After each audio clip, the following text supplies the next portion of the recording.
में हो, देख ले कितना पुण्य है, कितना पाप तेरे जीवन में। देख ले दर्पण में मुखड़ा, देख ले प्राणी जरा दर्पण में।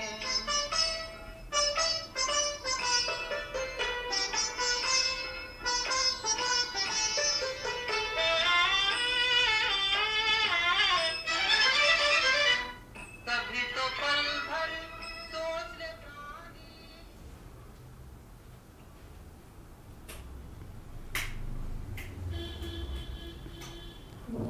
ओम शांति। आज प्यारे बाबा के 1 अक्टूबर के महावाक्य हैं। आज के महावाक्यों में बाबा हम बच्चों को अपनी धारणाओं का भी चार्ट रखने के लिए समझा रहे हैं। यूँ तो बाबा ने अब तक याद का चार्ट रखने की बात की है, लेकिन धारणाओं को भी चेक करके चेंज करने की बात आज बाबा समझा रहे हैं कि तुम बच्चे अब देवता बनने वाले हो। माया का राज्य है और माया जो है पुरुषार्थ में विघ्न डालती है। पुराने स्वभाव संस्कार माया के कारण सामने आ जाते हैं। तो इसलिए बाबा ने कहा कि बच्चों को ध्यान भी रखना है और धारणा भी करनी है कि झूठ नहीं बोलना है, चोरी नहीं करनी है, गुस्सा नहीं करना है, मार पिटाई नहीं करनी है। ये विशेष बाबा ने कहा जो निश्चय बुद्धि बच्चे होंगे वो ये विशेष धारणा की ओर ध्यान देंगे। माया बच्चों को अपने वशीभूत कर कभी कोई ना कोई वार चोरी का या गुस्से का या मार कुटाई का या झूठ बोलने का करवा देती है। तो इसलिए बाबा ने माया से सावधान रहने की भी बात की है और धारणाओं को चेक करके चेंज करने की भी बात की है। विशेष बाबा ने कहा तुम बच्चे मुझ पिता परमात्मा को पहचान गए हो। भक्ति मार्ग में तो गिरावट है, शिव की पूजा कर रहे हैं, लेकिन पहचानते नहीं हैं कि शिव है कौन, कहाँ रहते हैं, कैसे उनका ध्यान करें।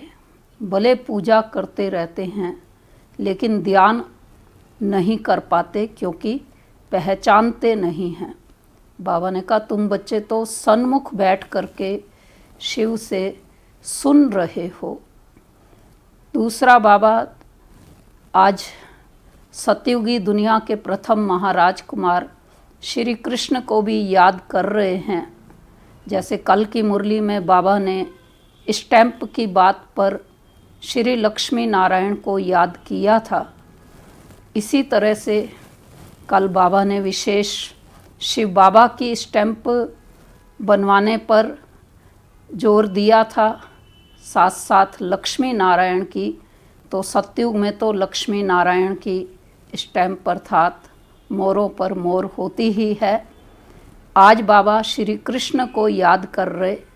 श्री कृष्ण दुनिया का प्रथम महाराज कुमार, संपूर्ण पवित्र आत्मा, महात्मा है।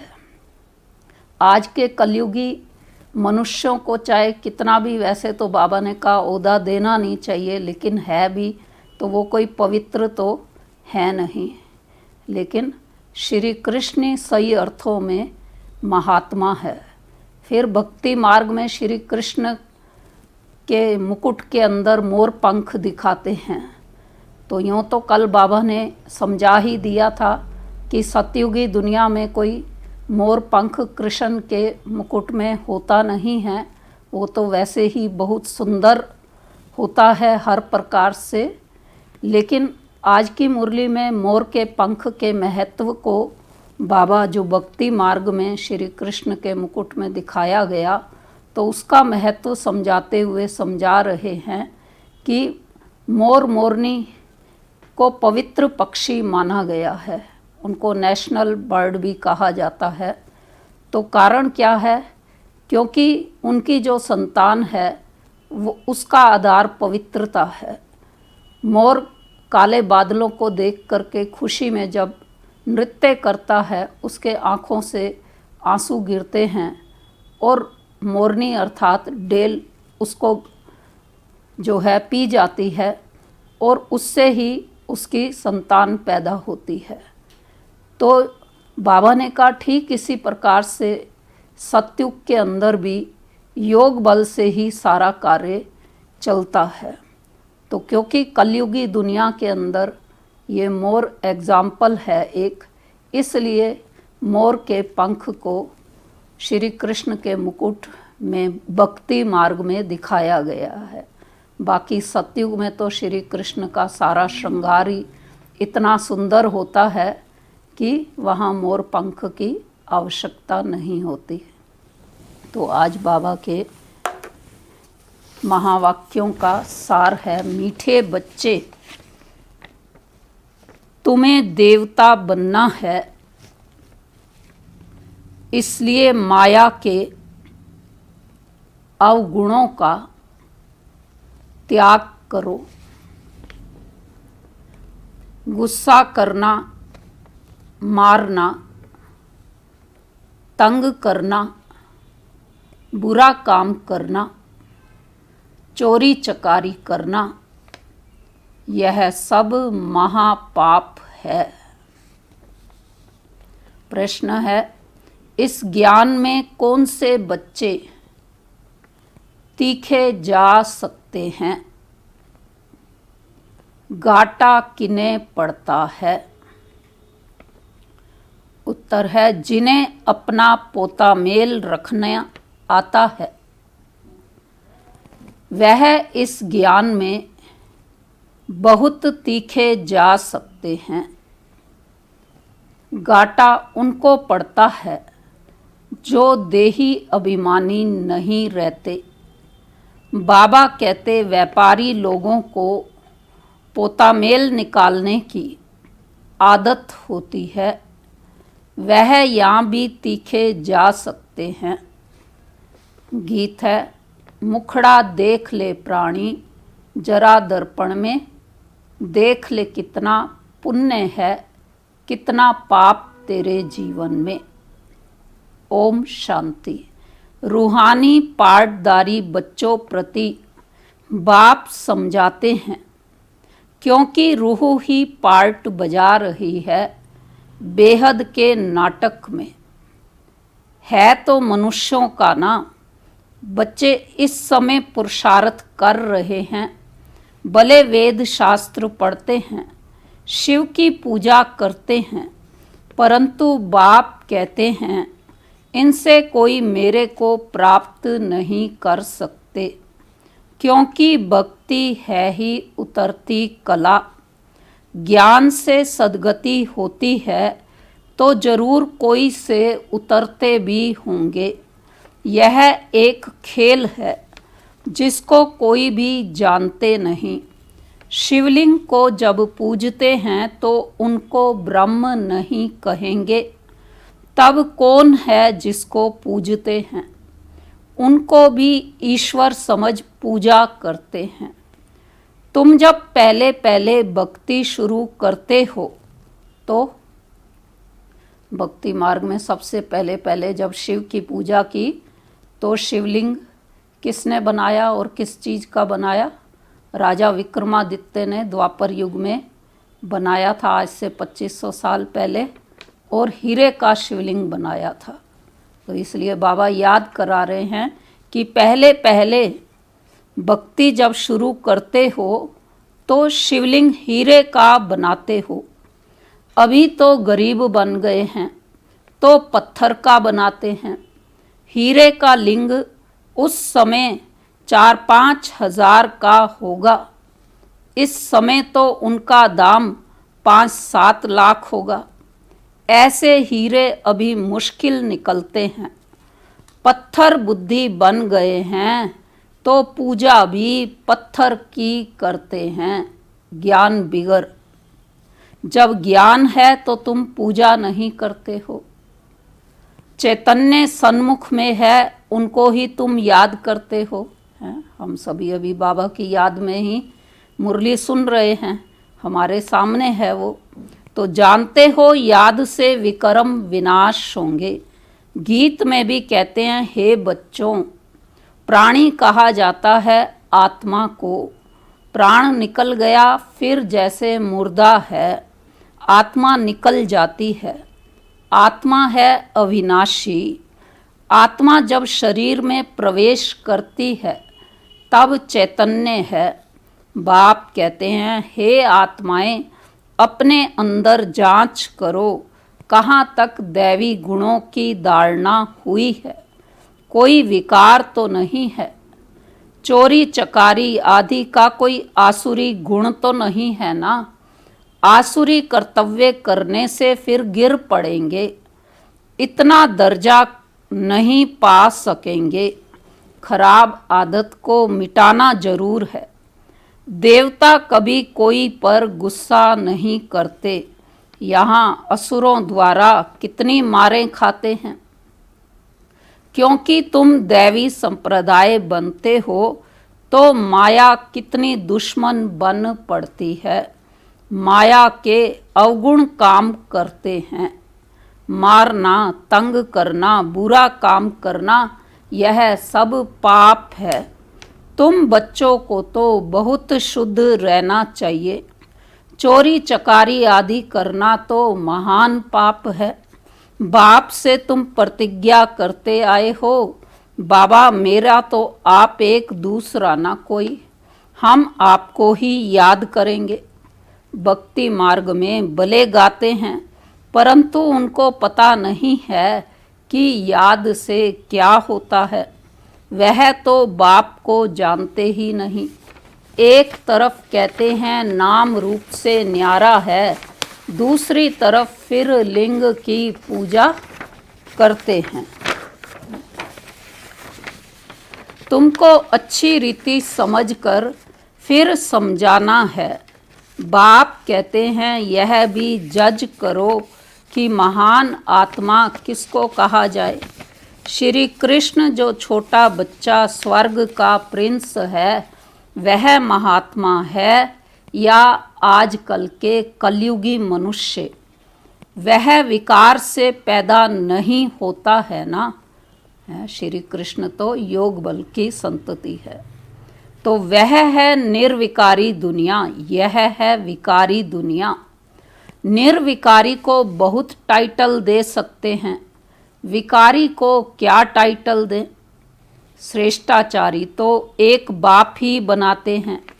वह है सबसे ऊंच ते ऊंच, और सब मनुष्य पार्टदारी हैं तो पार्ट में जरूर आना पड़े।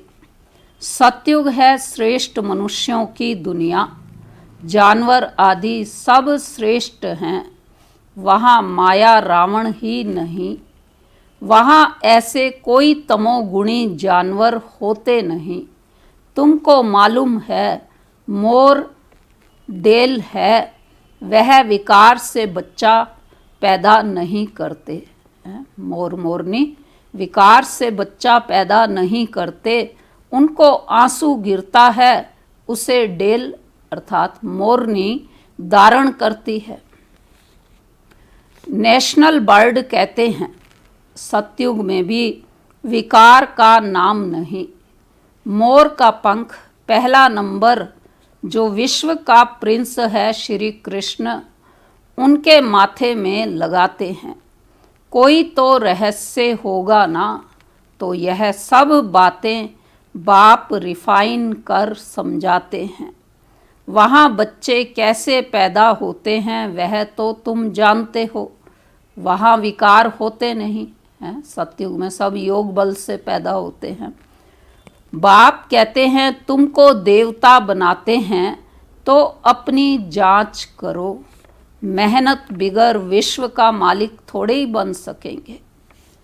जैसे तुम्हारी आत्मा बिंदी है, वैसे बाप भी बिंदी है, इसमें मूंझने की कोई दरकार नहीं है।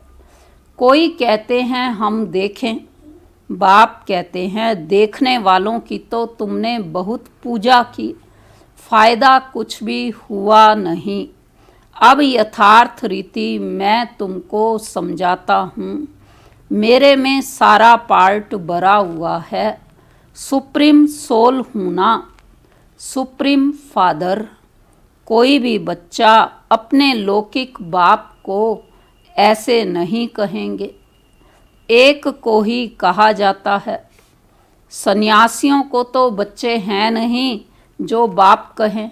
एक परमात्मा को सब आत्माएं उसकी संतानें हैं, फिर ब्रह्मा मुख वंशावली ब्राह्मण प्रजापिता ब्रह्मा की संतानें हैं, इसलिए शिव बाबा पारलौकिक पिता हुआ और ब्रह्मा बाबा अलौकिक पिता हुआ। लेकिन बाबा ने कहा साधु सन्यासियों को तो बच्चे हैं नहीं जो कोई उनको बाप कहे। तो यह तो सब आत्माओं का बाप है जो वर्षा देते हैं। उन्हों का कोई ग्रस्त आश्रम तो ठहरा नहीं। बाप बैठ समझाते हैं तुमने ही 84 जन्म भोगे हैं। पहले पहले तुम सतो प्रधान थे, फिर नीचे उतरते आए हो। अभी कोई अपने को सुप्रीम थोड़े ही कहेंगे, अभी तो नीच समझते हैं। बाप बार बार समझाते हैं मूल बात कि अपने अंदर देखो कि हमारे में कोई विकार तो नहीं है। रात को रोज़ अपना पोता मेल निकालो। व्यापारी हमेशा पोता मेल निकालते हैं, गवर्नमेंट सर्वेंट पोता मेल नहीं निकाल सकते। उन्हों को तो मुकर्रर तनख्वाह मिलती है। इस ज्ञान मार्ग में भी व्यापारी तीखे जाते हैं, पढ़े लिखे ऑफिसर्स इतना नहीं। व्यापार में तो आज 50 कमाया कल 60 कमाएंगे, कभी घाटा भी हो जाएगा। गवर्नमेंट सर्वेंट की फिक्स पे होती है।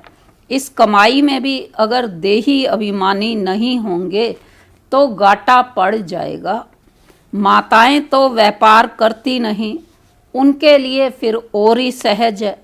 कन्याओं के लिए भी सहज है, क्योंकि माताओं को तो सीढ़ी उतरनी पड़ती है। बलिहारी उनकी जो इतनी मेहनत करती हैं। किसके लिए बाबा बलिहार हो रहा है? माताओं के ऊपर, क्योंकि वो मेहनत करती हैं। कन्याएं तो विकार में गई ही नहीं तो छोड़े फिर क्या। पुरुषों को तो मेहनत लगती है, कुटुंब परिवार की संभाल करनी पड़ती है। सीढ़ी जो चढ़ी है वह सारी उतरनी पड़ती है। घड़ी घड़ी माया थप्पड़ मार गिरा देती है। अभी तुम ब्रह्मा कुमार ब्रह्मा कुमारी बने हो। कुमारियाँ पवित्र ही होती हैं। सबसे ज़्यादा होता है पति का प्रेम। तुम्हें तो पतियों का पति अर्थात परमात्मा को याद करना है और सबको भूल जाना है। माँ बाप का बच्चों में मोह होता है। बच्चे तो हैं ही अनजान, शादी के बाद मोह शुरू होता है। पहले स्त्री प्यारी लगती है, फिर विकारों में ढकेलने की सीढ़ी शुरू कर देते हैं। कुमारी निर्विकारी है तो पूजी जाती। तुम्हारा नाम है ब्रह्मा कुमार ब्रह्मा कुमारी। तुम महिमा लायक बन, फिर पूजा लायक बनते हो। बाप ही तुम्हारा टीचर भी है। शिव बाबा हम सबका पिता भी है और टीचर भी है। तो ये बात जानकर समझकर मानकर क्या होना चाहिए? तो तुम बच्चों को नशा रहना चाहिए। हम स्टूडेंट हैं, भगवान जरूर भगवान भगवती ही बनाएंगे। भगवान की पढ़ाई पढ़ रहे हैं तो भगवान जरूर भगवान भगवती ही बनाएंगे। सिर्फ समझाया जाता है भगवान एक है, बाकी सब हैं बाई बाई, दूसरा कोई कनेक्शन नहीं। प्रजापिता ब्रह्मा से रचना होती है, फिर वृद्धि होती है। आत्माओं की वृद्धि नहीं कहेंगे, वृद्धि मनुष्यों की होती है। आत्माओं का तो लिमिट नंबर है, बहुत आते रहते हैं, जब तक वहाँ हैं आते रहेंगे। जाड़ बढ़ता रहेगा, ऐसे नहीं कि सूख जाएगा। इनकी भेंट बेनेंट्री ट्री से की जाती है। मनुष्य सृष्टि रूपी जाड़ की तुलना बेनेंट्री ट्री बरगद के पेड़ से की जाती है। तो बरगद के पेड़ में क्या होता है, फाउंडेशन नहीं होता, जड़ें नहीं होती, लेकिन उसकी जो तना टालियाँ हैं, तने और जड़ का रूप लेकर वो पेड़ को थामे रखती हैं। तो फाउंडेशन है नहीं, बाकी सारा जाड़ खड़ा है। तुम्हारा भी ऐसे है, फाउंडेशन है नहीं, कुछ ना कुछ निशानी है। अभी तक भी मंदिर बनाते रहते हैं। मनुष्यों को थोड़े ही पता है कि देवताओं का राज्य कब था, फिर कहाँ गया। यह नॉलेज तुम ब्राह्मणों को ही है। हमें क्या पता है कि सतयुग में देवी देवताओं का राज्य था, अब फिर से स्थापित हो रहा है। तो मनुष्यों को यह मालूम नहीं है कि परमात्मा का स्वरूप बिंदी है। गीता में लिख दिया है कि वह अखंड ज्योति स्वरूप है। आगे बहुतों को साक्षात्कार होता था भावना अनुसार, बहुत लाल लाल हो जाते थे, बस हम नहीं सहन कर सकते। अब वह तो साक्षात्कार था। बाप कहते हैं साक्षात्कार से कोई कल्याण नहीं, यहाँ तो मुख्य है याद की यात्रा। जैसे पारा खिसक जाता है ना, याद भी घड़ी घड़ी खिसक जाती है। पारे में पारा जो है बार बार ऊपर नीचे होता रहता। तो ऐसे बाबा ने कहा याद भी पारे की तरह है, अभी अभी बाबा की याद, अभी अभी ध्यान दूसरी ओर चला जाता। तो कितना चाहते हैं कि बाप को याद करें, फिर और ख्याल आ जाते हैं। इसमें ही तुम्हारी रेस है। ऐसे नहीं कि फट से पाप मिट जाएंगे, समय लगता है। कर्मातीत अवस्था हो जाए तो फिर यह शरीर ही ना रहे, परंतु अभी कोई कर्मातीत अवस्था को नहीं पा सकते हैं, फिर उनको सतयुगी शरीर चाहिए। तो अब तुम बच्चों को बाप को ही याद करना है। बाबा को याद करते करते कर्मातीत अवस्था भी हो जाएगी। दुखों से छूट करके मुक्तिधाम से फिर सुखधाम में आ जाएंगे हम सभी। ये अभी पीछे की मुरलियों में बाबा ने समझाया हमें। तो आज बाबा समझा रहे हैं कि अगर कर्मातीत अवस्था हो गई तो सतयुगी शरीर चाहिए। तो अब तुम बच्चों को बाप को ही याद करना है, अपने को देखते रहो। हमसे कोई बुरा काम तो नहीं होता है, पोता मेल जरूर रखना है। ऐसे व्यापारी जट शाहूकार बन सकते हैं। बाप के पास जो नॉलेज है वह दे रहे हैं। बाप कहते हैं मेरी आत्मा में यह ज्ञान नूंदा हुआ है, हूबहू तुमको वही बोलेंगे जो कल्प पहले ज्ञान दिया था। बच्चों को ही समझाएंगे और क्या जाने। तुम इस सृष्टि चक्र को जानते हो, इसमें सब एक्टर्स का पार्ट नूंदा हुआ है। बदल सदल नहीं सकता, ना कोई छुटकारा पा सकता। हाँ, बाकी समय मुक्ति मिलती है। कुछ समय के लिए मुक्ति धाम में रहते, बाकी तो बाबा ने कहा छुटकारा तो हो नहीं सकता, पार्ट तो प्ले करना पड़ेगा। तुम तो ऑलराउंडर हो, 84 जन्म लेते हो। बाकी सब अपने घर में होंगे, फिर पिछाड़ी में आएंगे। बहुतों का ये प्रश्न रहता है बाकी सब आत्माएं कहाँ होंगी? तो वो परम धाम में, मुक्ति धाम में रहेंगी। मोक्ष चाहने वाले यहाँ आएंगे नहीं, वह फिर पिछाड़ी में चले जाएंगे। ज्ञान कभी सुनेंगे नहीं। मच्छरों सदृश्य आए और गए। तुम तो ड्रामा अनुसार पढ़ते हो, जानते हो बाबा ने 5000 वर्ष पहले भी ऐसे राजयोग सिखाया था। तुम फिर औरों को समझाते हो कि शिव बाबा ऐसे कहते हैं। अभी तुम जानते हो हम कितने ऊंच थे, अब कितने नीच बने हैं। फिर बाप ऊंच बनाते हैं तो ऐसे पुरुषार्थ करना चाहिए ना। यहाँ तुम आते हो रिफ्रेश होने, इनका नाम ही पड़ा है मधुबन। तुम्हारे कलकत्ता व बॉम्बे में थोड़े ही मुरली चलाते हैं, मधुबन में ही मुरली बाजे। भक्ति मार्ग में भी यही आता, श्री कृष्ण ने मधुबन में मुरली बजाई तो बाबा मधुबन में ही मुरली बजाते हैं। मुरली सुनने के लिए बाप के पास आना होगा रिफ्रेश होने। नई नई पॉइंट्स निकलती रहती हैं। सन्मुख सुनने में तो फील करते हो, बहुत फर्क रहता है। आगे चल बहुत पार्ट देखने हैं। बाबा पहले पहले सब सुना दे तो टेस्ट निकल जाए, आहिस्ते आहिस्ते इमर्ज होता जाता है। एक सेकंड ना मिले दूसरे से। बाप आए हैं रूहानी सेवा करने, तो बच्चों का भी फर्ज है रूहानी सेवा करना। कम से कम यह तो बताओ, कौन सी बात बताएं सबको? बाप को याद करो और पवित्र बनो। पवित्रता में ही फेल होते हैं क्योंकि याद नहीं करते हैं। तुम बच्चों को बहुत खुशी होनी चाहिए। हम बेहद के बाप के सन्मुख बैठे हैं, जिसको कोई भी नहीं जानते हैं। ज्ञान का सागर वह शिव बाबा ही है। देहदारी से बुद्धि योग निकाल देना चाहिए। शिव बाबा का यह रथ है। इनका रिगार्ड नहीं रखेंगे तो धर्मराज द्वारा बहुत डंडे खाने पड़ेंगे। बड़ों का रिगार्ड तो रखना है ना। आदि देव का कितना रिगार्ड रखते हैं। जड़ चित्र का इतना रिगार्ड है तो चैतन्य का कितना रखना चाहिए। अच्छा, मीठे मीठे सिकी लदे बच्चों प्रति मात पिता बाप दादा का याद प्यार और गुड मॉर्निंग। रूहानी बाप की रूहानी बच्चों को नमस्ते। हम रूहानी बच्चों की रूहानी बाप दादा को नमस्ते। धारणा की पॉइंट है।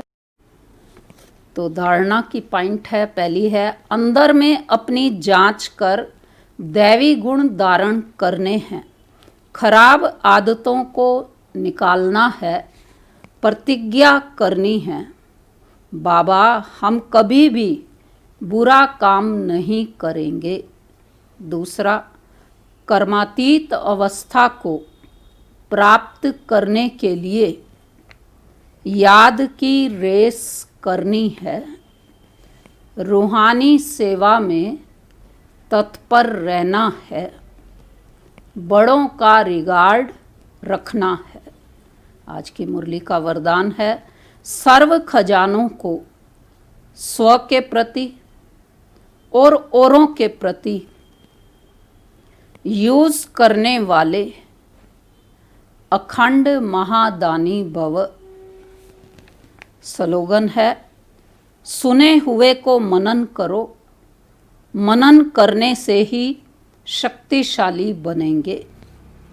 स्पष्टीकरण है वरदान का, जैसे बाप का भंडारा सदा चलता रहता है, रोज देते हैं, ऐसे आपका भी अखंड लंगर चलता रहे, क्योंकि आपके पास ज्ञान का, शक्तियों का, खुशियों का भरपूर भंडारा है। इसे साथ में रखने व यूज करने में कोई भी खतरा नहीं है।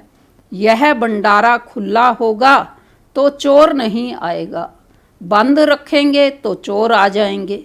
इसलिए रोज अपने मिले हुए खजाने को देखो और स्वयं के प्रति और औरों के प्रति यूज करो तो अखंड महादानी बन जाएंगे। अच्छा, ओम शांति।